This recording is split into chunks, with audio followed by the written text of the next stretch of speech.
Fra torvet går man af en kort gade med posthuset på højre hånd og restaurant Det Turist på venstre. Man krydser gaden og går af en trappe op i en stejl gade.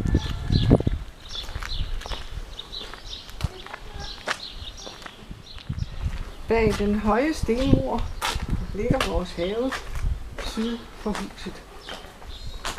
Havelågen var, da vi købte huset i 1989, adgangsvej til selve husets beboelse.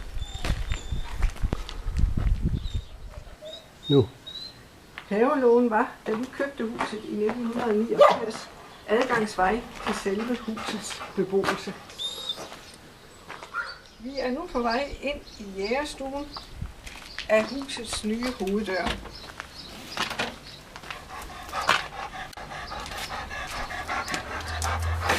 Den nederste etage i gamle franske huse blev primært brugt til husdyr og foder. Bortset fra kolde vintre, der opholdt menneskene sig om aftenen nede i den lille stald. Det åbne ildsted er nyt. Kun frontrammen stammer fra et åbent ildsted, der har været i soveværelset.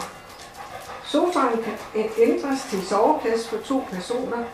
Døren til højre fører ind til et stort disponibelt rum, hvor kun loftet er isoleret og renoveret.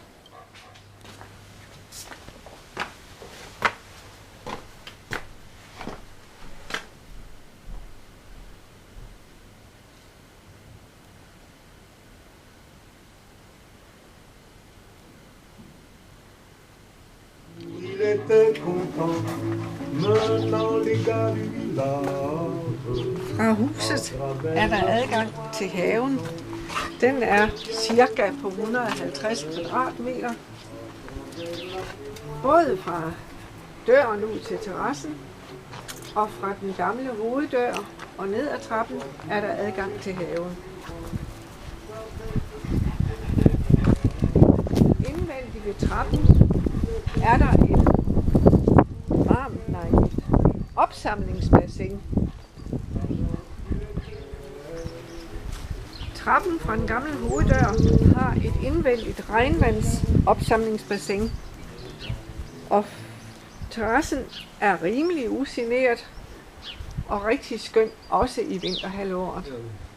Trappen har vi lavet for at kunne komme rundt i hele huset på en bedre måde, end det, der er normalt i gamle franske huse.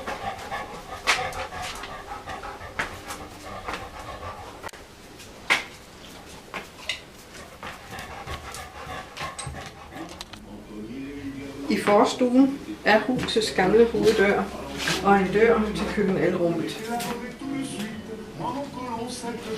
Først for har vi placeret møbler, hvor man kan sidde og slappe af. Derefter er en dør ud til et rum, man kunne kalde husets bagindgang. Vi kalder det atelieret.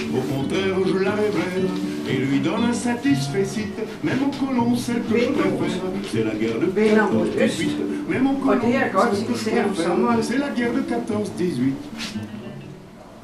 Og så er der døren til soveværelset, køkkenbord, kogeniche og til sidst brændeovn, placeret i et gammelt ildsted.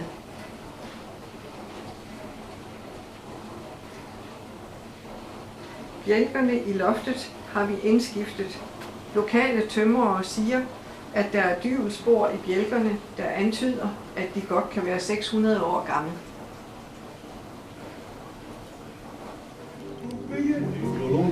Fra køkkenet er der adgang til soveværelset, som også fungerer som vores tv-stue. Til højre har vi et lille toilet med brusebad. Derfra efter et vindue ud mod gaden, hvorfra vi kan se over til morgensolens bjerg. På nordvæggen har der været et åbent ildsted, som vi for 20 år siden erstattede med en brændeovn. Nu har vi erstattet den med en gasovn. Det er mere renligt. På vestvæggen har vi et massivt egetræsklædeskab og et lille vindue, hvor eftermiddagssolen sender sine dejlige stråler ind. Ved bindingsværksvæggen ud mod køkkenet og mod syd står vores dobbeltseng.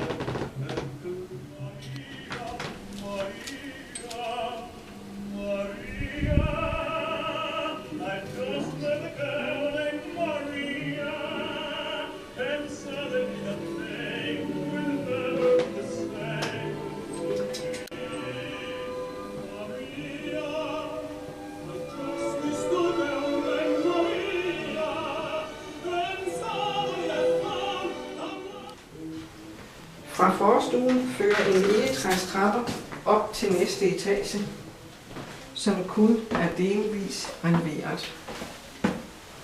Vi kalder rummet for overhuset.